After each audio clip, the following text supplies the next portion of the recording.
오늘 찬양하는데 저희 딸이 위에서 찬양하니까 참 좋더라고요. 감사하다라는 생각이 들고 공부 잘하라고 열심히 공부하라고 이야기를 했는데 이제 안 해도 될 것 같습니다. 참 감사하다는 생각이 들고요. 그리고 어제 저희 북가주요 선교회 선교 찬양제에 우리 찬양팀이 왔는데 우리 젊은이들이 와서 정말 밝혀준 것 같아요. 환하게 밝혀주고, 그리고 살아있는 교회의 모습, 제가 어저께 살아있는 교회라는 말씀을 가지고 설교를 했는데 우리 청년들이 제 말씀이 아니라 찬양으로 살아있는 교회가 이런 것이다 라는 것을 보여준 것 같습니다. 그리고 또 오늘 감사드리고 싶은 거는 우리 뒤에서 저렇게 도움을 주는 우리 재원 형제가 얼마나 고마운 존재인가라는 것을 깨닫게 됩니다.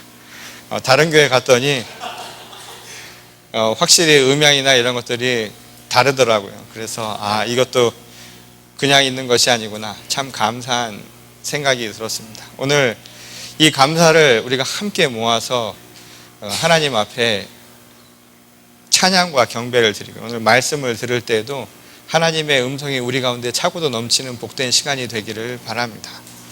제가 설교 말씀을 전하기 전에 한 가지 또 드리고 싶은, 부탁드리고자 하는 바가 있는데, 특별히 우리 청년들한테 제가 부탁을 드리려고 합니다. 오늘 말씀을 자꾸만 읽다 보니까 오늘 아침에 자꾸만 그 마음에 걸리는 게 있어서요. 지난 2주 전에 제가 한국 방문을 할 때 비행기를 타려고 샌프란시스코 공항에 갔는데 어떤 아가씨가 자꾸만 저를 보고 웃는 거예요. 그래서 제가 속으로 여전히 죽지 않았구나, 불혹이나 유혹이 아직 안 들어야 되는데 여전히 그런 생각을 제가 잠깐 했었는데, 곰곰이 생각을 해보니까 그 자매가 저를 아는 것 같더라고요. 우리 교회 자매였던 것 같아요. 그러니까 우리 교회를 방문했던 자매인 것 같은데 제가 얼굴을 기억을 못했습니다. 저한테 2번이나 와서 웃고 지나갔는데 저 혼자 착각만 했습니다. 제가 그래서 마음을 다 잡고선 말을 해야 되겠다라고 이야기를 했는데 이미 떠나간 뒤여가지고 더 이상 얘기를 못했습니다. 아마 방학으로 한국을 들어가면서 저희 교회를 방문한 자매였던 것 같은데 반가운 마음에 저를 찾아온 것 같아요.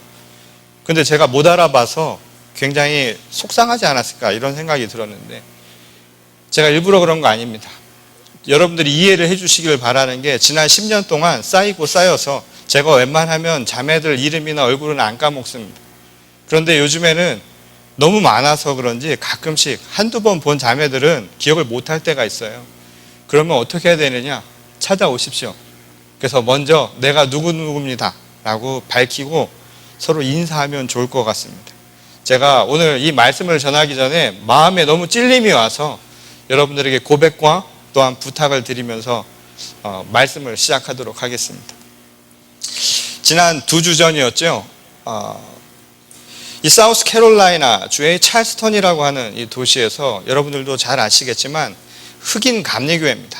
한 백인 우월주의 남성, 루프라고 하는 한 젊은 남성, 백인 남성이 들어가서 총기 난사를 하는 바람에 그 교회 담임 목사님을 비롯해서 8명, 총 9명이 희생당하는 사고가 있었습니다. 극심한 인종 분열에 대한, 또한 인종 갈등에 대한, 그러나 잠재적이었던 모습들이 우리도 모르는 새 여전히 이 미국 사회에 있다라고 하는 것을 드러내주는 사건이었죠. 근데 그 사건이 있은 지난주, 그러니까 한 주 전이었습니다. 바로 한 주 전 수요일 날 똑같이 그 교회에서는 그 사건이 일어났었던 날이 바로 수요일 날 수요 성경 공부 시간에 일어난 사건이었는데, 그 수요 성경 공부가 그대로 열렸습니다. 한 주 전에 사고가 일어났음에도 불구하고 여전히 수요 성경 공부를 위해서 많은 사람들이 모였다고 합니다. 근데 그 수가요, 보통 때보다 더 많아서 150여 명 이상의 사람들이 와서 성경 공부를 했다고 합니다. 이제 담임 목사가 계시지 않아서 임시로 다른 목사님이 오셔서 말씀을 함께 나눴는데, 노블 고프라고 하는 한 목사님이 오셔서 말씀을 나눴다고 합니다. 근데 그때 나눈 말씀의 주제가 뭐였냐면 사랑의 힘이라는 주제였습니다. 근데 그 목사님이 그 모임 가운데 어떤 말씀을 했냐면 이런 이야기를 했습니다. 우리는 믿음으로 예수가 살아계심을 선포하기 위해 다시 이 자리에 모였습니다. 예수가 살아계심으로 앞으로 다가올 일도 감당할 수 있습니다. 라고 이야기를 했다는 겁니다. 우리에게 지금 필요한 것은 바로 그리스도의 사랑입니다. 그리고 그것을 향한 우리의 믿음이 오늘 분열된 이 시대를 살리고 움직이고 희망을 만드는 바로 중요한 메시지입니다. 라는 것을 그 흑인 교회 많은 사람들과 함께 나눴다고 합니다. 그래서 실제로 그날 참석자들 가운데는 총격 희생자 유가족들이 있었다고 합니다. 그 유가족 중에 한 분이 일어서서 이런 이야기를 했습니다. 가해자를 향해 나는 너를 용서하고 우리 가족도 너희를 용서한다. 이제 네가 우리의 용서를 참회의 기회로 삼아서 지금보다 더 나은 사람이 되기를 바란다. 라는 이야기를 했다고 합니다. 그래서 참여한 많은 사람들의 격려와 박수를 받았다라는 이야기가 있습니다. 그리고 나서요, 바로 지난주였죠. 사흘 뒤였던 주일 예배에 그 노블 고프 목사님이 그 흑인 사회가 겪고 있는 이 어려움 속에서 우리가 지금 어떻게 나아갈 것인가 라는 것을 말씀을 통해 선포를 했다고 합니다. 그때 선포한 내용들은 다른 것이 아니었습니다. 똑같은 이야기였습니다. 예수의 이름으로 함께 이루어내지 못할 것은 아무것도 없습니다. 라는 것을 이야기를 해줬다는 겁니다. We are a people of faith. There's nothing we can accomplish together in the name of Jesus. 이게 그분의 메시지였다는 겁니다. 여러분 너무나 분명한 사실 아닙니까? 예수의 이름으로 이루어내지 못할 것은 없습니다. 다 가능한 일입니다. 이것이 바로 상처받고 고통받고 분열로 힘들어하는 흑인 사회에 던진 메시지였다고 합니다. 그리고 나아가서 무슨 이야기를 했냐면 지금 믿음의 사람들에게 필요한 것은 그냥 잠자고 있는 것이 아닙니다. 가만히 주저앉아 있는 것이 아닙니다. 오늘 우리는 깨어 있어야 합니다. 여러분 들을 귀를 들은 자는 여러분 귀가 있는 자는 들으라고 예수께서 말씀하신 것처럼 오늘 깨어 있어야 합니다. 오늘 깨어나십시오. 주님의 음성에 깨어나야 합니다. 여러분 그가 이야기하기를 사단이 바라고 있는 것은 오늘 이 시대에 잠자는 자들이라고 이야기를 합니다. 움직이지 않는 겁니다. 믿음이 있고 듣고 또한 보았음에도 불구하고 행하지 않는 것, 그것이 바로 사단이 우리를 통해 원하는 모습이라고 이야기를 하는 겁니다. 그리고 이야기하기를 오늘 이 시간 우리가 아무리 어렵고 힘들고 고통스러운 순간이 우리 앞에 우리의 여정 가운데 있을지라도 우리 함께 손을 잡고 이 어둠을 헤쳐나갑시다. 그리스도의 믿음으로 말미암아 십자가의 진리로 말미암아 오늘 이 시대를 함께 살아냅시다. 이것이 바로 그의 메시지였다고 합니다. 한마디로 믿음이 곧 예수 그리스도를 향한 그 믿음이 우리를 살리는 힘이라고 이야기하고 있는 겁니다. 오늘 참된 평화와 참된 정의와 참된 사랑이 어디 있느냐고 물으십니까? 바로 우리 가운데 있습니다. 하나님이 우리를 부르시는 음성을 들으십니까? Where are you? 어디에 있습니까? 저 여기 있습니다. 주님의 음성을 듣고 있습니다. 이제 듣고 주님의 음성을 따라 나아가고자 합니다. 이것이 바로 우리의 믿음이 우리의 고백이 되어야 할 줄 믿습니다. 이것은 이 피해를 입은 희생자 가족 그리고 흑인 교회의 성도들에게만 국한된 이야기가 아닙니다. 오늘 그들과 함께 동시대를 살아가고 있는 오늘 우리 모두의 이야기인 것이죠. 여러분 지금 우리에게 필요한 것은 다른 게 아닙니다. 바로 믿음입니다. 믿음이 우리를 살리는 힘입니다. 여러분 믿음 안에서 우리는 서로를 위로하고 오늘 믿음 안에서 우리는 다시 만날 희망과 소망을 안고 오늘 그 믿음 안에서 이 땅 가운데 참된 평화를 함께 일구어 나가는 것이죠. 믿음이 곧 우리를 구원하는 힘입니다. 여러분 그렇게 믿으십니까? 믿음으로 말미암아 구원을 얻으리라는 예수 그리스도의 그 말씀을 따라서 오늘 이 시대를 우리가 함께 살아가는 겁니다. 오늘 우리가 살아가는 이 시대가 얼마나 힘들고 어렵고 또한 이 시대에 우리에게 주어진 숙제들이 얼마나 많은지 여러분들은 알고 계시지 않습니까? 지난 한 주만 해도 많은 일들이 우리 주변에서 일어나지 않았습니까? 그런 현실 속에서 우리에게 던지는 질문입니다. Where are you? 여러분 지금 어디 있으십니까? 여러분 주님의 음성을 듣고 계십니까? 오늘 그 믿음이 우리를 살리는 힘입니다. 그 믿음으로 고백하며 오늘 나가십시오. 그래서 오늘 이 땅 가운데 참된 희망의 빛을 우리가 함께 만들어 나가는 겁니다. 그런 의미에서 오늘 본문 말씀은요, 이 믿음을 통해서 구원을 얻은 자의 모습이 어떠한가, 그리고 그것이 어떤 의미인가를 우리에게 분명하게 가르쳐주고 있죠. 오늘 본문의 말씀에는 12해 동안 이 혈루증을 앓았던 한 여인의 이야기를 우리에게 들려주고 있습니다. 이 여인의 고통스러운 이 병, 그 상황은 육신의 병, 12해 동안 혈루증을 앓았으니 여성으로 얼마나 힘들었겠습니까? 오늘 본문 말씀에 의하면 그가 얼마만큼 힘들어서 백방으로 모든 일들을 다 했는가라는 것을 보여주고 있습니다. 여러 가지로 정말 최선을 다해서 자신의 육체의 병을 고치려 노력했지만 결국 그에게 돌아온 것은 재산을 다 탕진하고 결국에는 아무 효험도 보지 못한 그 결과를 통해서 분명하게 이야기해 주시죠. 오히려 병세는 악화돼서요, 절망적인 순간에 이르렀다라고 오늘 본문 말씀은 기록하고 있습니다. 근데 이 혈루병이라고 하는 것이 여성들에게는 굉장히 어려운 병이죠. 육신으로는 어려운 병입니다. 근데 그것으로 그치는 게 아니었죠. 이 여인은 이중고, 삼중고를 안고 있었습니다. 이 당시 유대인들 유대법에 의하면 이 정결법에 아주 어긋나는 것 중에 하나였죠. 곧 정결법으로 볼 때 이 혈루병은 그렇게 좋은 병이 아니었습니다. 그런 의미에서 병 자체를 앓는 것, 그 고통만이 아니라 당시 종교적으로나 당시 사회적으로도 소외받았을 가능성이 굉장히 높았다는 겁니다. 실제로 우리들도 그렇죠. 우리가 알지 못하는 무언가 병이 있거나 아니면 우리가 알지 못하는 무슨 커다란 재앙이 닥칠 때 혹시 그 사람에게 문제가 있었던 것 아니에요? 성경에 말씀하시는 것처럼 혹시 그의 부모가, 혹시 그의 가족 가운데 어떤 문제가 있었던 것 아닐까? 그래서 이런 어려움이 그에게 생기는 것 아닐까? 이런 수군거림이 그 여인 주변에는 얼마든지 일어날 수 있었다는 겁니다. 그런 의미에서 이 여인은 육신의 고통만을 받은 것이 아니라 사회적으로, 종교적으로 여러 가지 면에서 소외를 당하고 있었던, 요즘 말로 말하자면 사회적인 소수자였다라는 겁니다. 아주 고통스러운 절망적 순간에 빠져 있었던 것이죠. 그런데 이런 절망적 순간에 있었던 여인에게 기쁜 소식이 들려지죠. 그것은 다른 것이 아닙니다. 바로 예수 그리스도에 대한 소문을 듣게 된 겁니다. 그가 그곳을 지나간다라고 하는 소식을 듣게 되죠. 이미 많은 병자를 고치셨고 그를 통해서 많은 이들이 기적과 같은 일을 체험했다라는 이야기를 이미 들은 바가 있습니다.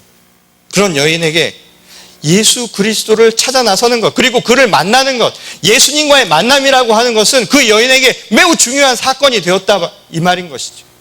그 순간 절망감, 아주 절박함 속에서 예수 그리스도를 만나는 것은 그냥 만나는 것이 아니라 자신의 희망이요, 또한 내 이 고통 속에서 나를 구원해 줄 유일한 길이라는 것을 그 여인은 그렇게 믿고 의지할 수 있었다는 겁니다.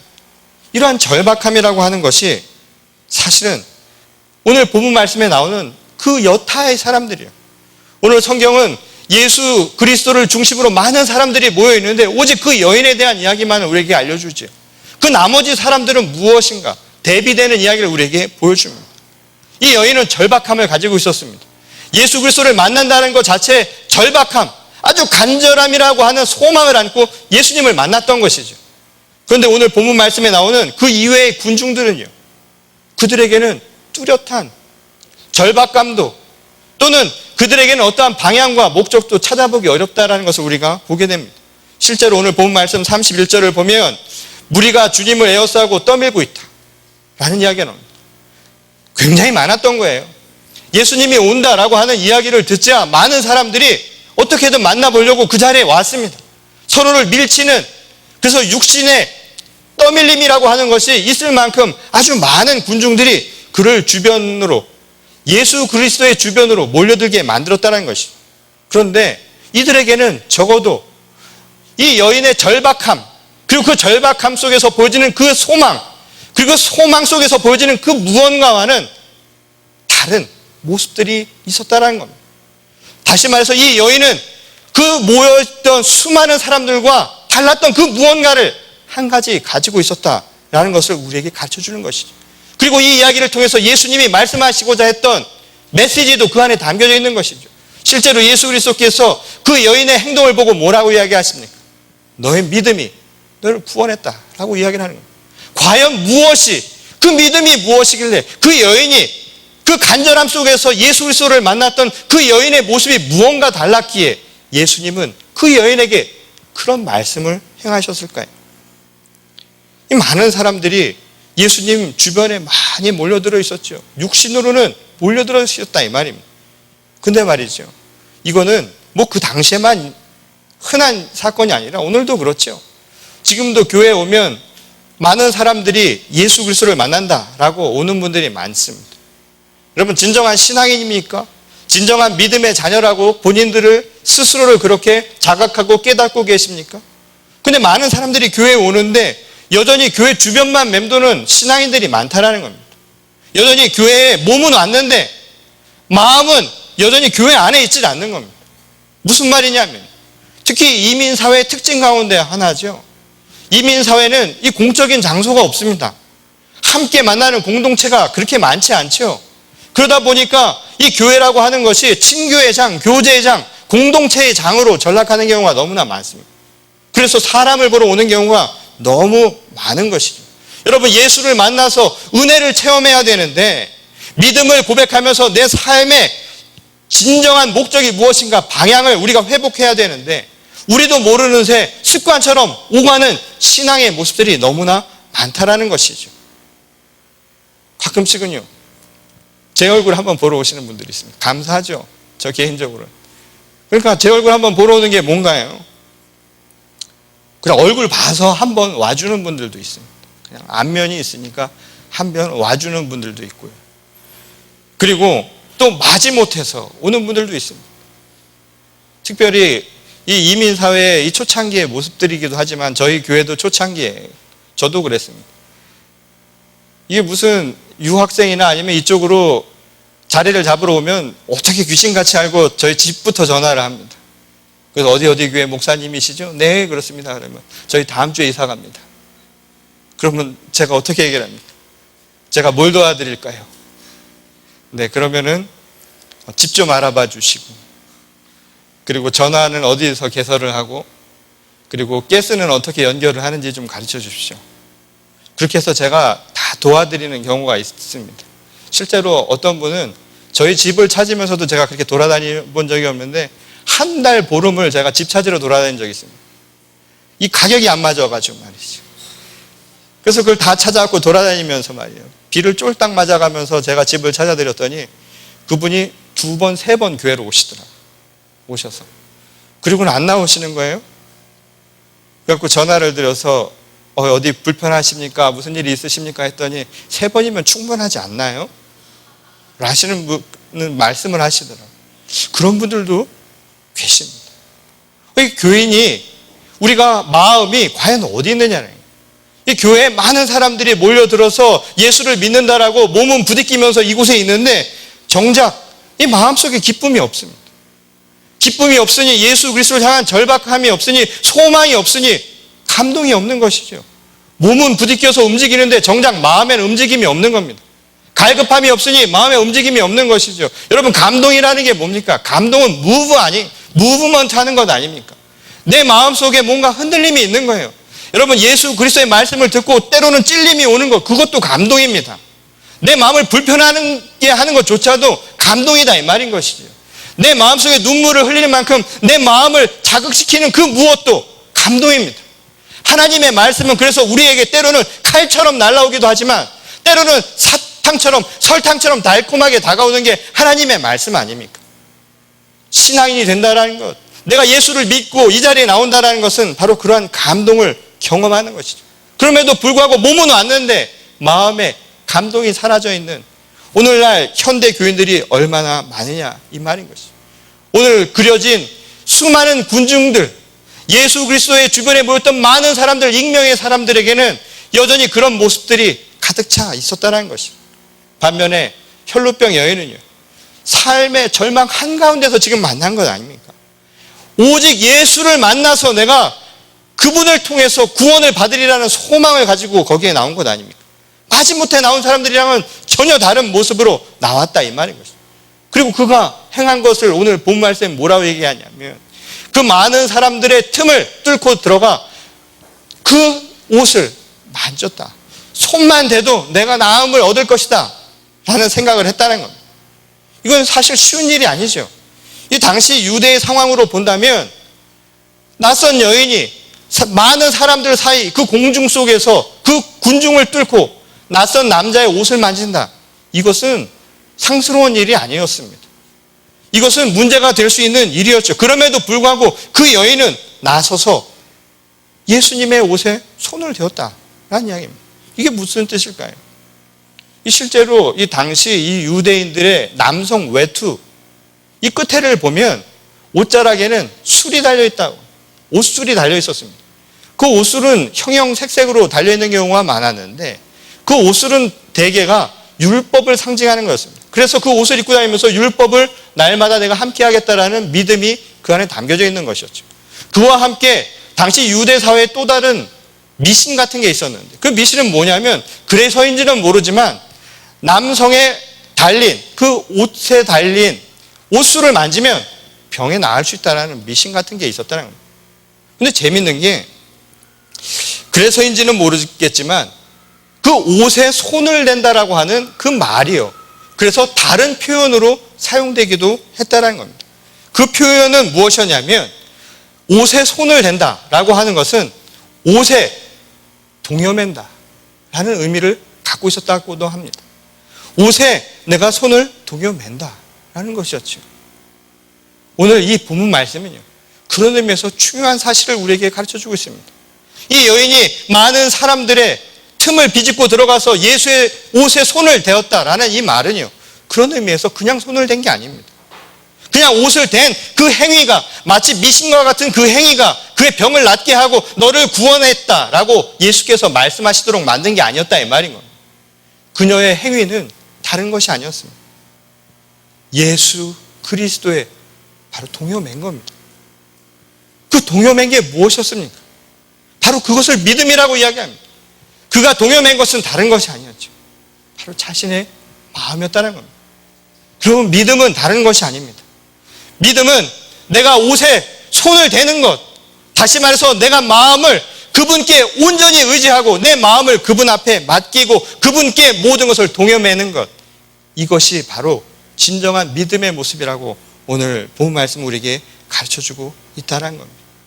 오늘 혈루병 여인이 보여주는 모습은 그런 의미에서요, 내 삶의 주인이신 예수 그리스도를 만나서 그 절박감 속에서 예수를 만난 겁니다. 그리고 그를 단번에 만나서 그가 행한 것은 다른 것이 아니라 이분이 내 삶의 주인인 것을 믿고 내 마음을 그분에게 온전히 동여맨 것이죠. 나를 살리실 분입니다. 내가 오직 의지할 뿐입니다. 행여 떨어져 나가지는 않을까 내 마음을 그분 앞에 온전히 동여맨 겁니다. 그래서 흔들림 없는, 그래서 세상에 부유하지 않는 내가 오직 주님을 향한 믿음만 가지고 살겠노라는 신앙 고백이 그 안에 담겨져 있었다는 것이죠. 예수의 주변을 맴돌았지만 자신의 마음을 동여매지 못한 다른 사람들과 차이가 바로 이 부분이라는 겁니다. 혈루증을 앓은 여인, 그 여인은 예수께 바로 자신의 마음을 온전히 동여맨 믿음의 사람이었다는 겁니다. 여러분, 사도 바울도 이와 비슷한 이야기를 하죠. 이 사도행전 20장에 보면 자신의 신앙을 이렇게 고백합니다. 내가 자신의 목숨을 다해서 내가 달려갈 길 다 달려가서 내가 죽을 때까지 나에게 주어진 이 사명을 감당하겠노라, 이런 고백을 합니다. 그런데 말이죠, 이 고백을 행하기 이전에 사도 바울이 뭐라 얘기하냐면 자신은 성령의 메인바 되었다라고 얘기합니다. 다시 말해서 성령에 내 마음을 동여매었다 이 말인 것이죠. 이 사람 역시도 성령의 옷에 손을 대었다 이 말인 겁니다. 오늘 이 혈루증 여인처럼 사도 바울 역시도 내 삶의 모든 것을 온전히 주님 앞에 동여맨 사람입니다. 여러분, 성령이 충만하다는 것은 다른 것이 아닙니다. 내 마음을 성령 하나님께 온전히 동여맨 것이죠. 충만은 무슨 충만입니까? 내가 동여맬 때 내 안에 성령으로 인해서 충만해지는 것이죠. 바로 하나님의 역사가 우리 가운데 임하는 것입니다. 그런데 여전히 많은 사람들은요, 그 군중들에게는 무엇이 있습니까? 몸은 여기 있는데 마음은 저 바깥에 있습니다. 지금 집에서 무슨 일이 벌어지고 있는가? 저 바깥에서 무슨 일이 일어나고 있는가? 집에 무슨 꿀단지를 두고 온 것은 아닌가? 세상의 삶의 마음도 내가 하나님께 동여매고 내가 삶의 주인으로 삼고 내가 삶의 우선순위를 주님께 두고 살아가는 게 아니죠. 오늘날 이 시대가 교회는 많이 지어졌고 교회에 교인들은 많은데 왜 세상은 이 모양입니까? 왜 여전히 갈등과 분열이 일어날까요? 왜 그럴까요? 왜 교회를 신뢰하지 않을까 이 말입니다.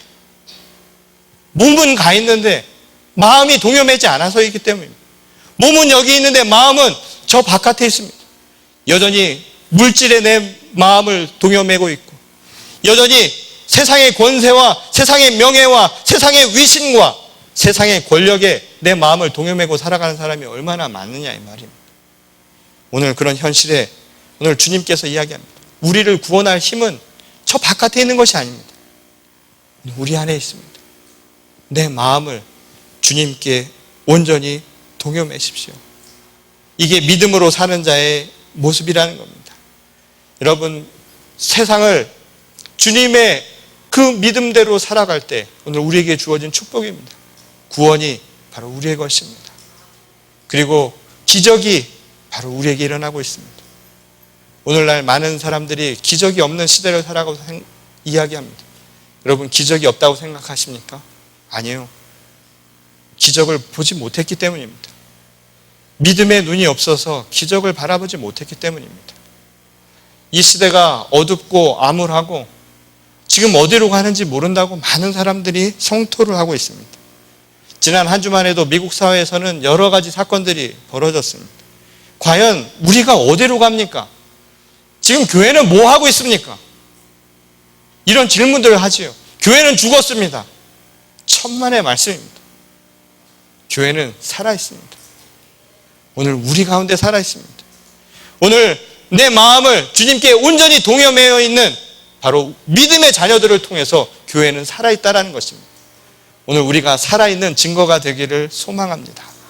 화석화된 것이 아니라 오늘 살아 숨쉬며 날마다 하나님 앞에 내 마음을 동요매고 생명력 있는 교회와 그리고 이 생명력 있는 교회를 통하여서 죽어가는 우리 사회를 함께 변화시키고 바꿔가기를 소망합니다. 우리를 통해서 기적이 일어날 줄 믿습니다. 믿음으로 동요매인 저와 여러분 모두가 되시기를 바랍니다. 그리하여서 교회가 살고 또한 세상도 주님 앞에 온전한, 그래서 살아있는 생명력 있는 교회가 될 수 있기를 주님의 이름으로 간절히 축원합니다. 우리 다 같이 기도하시겠습니다.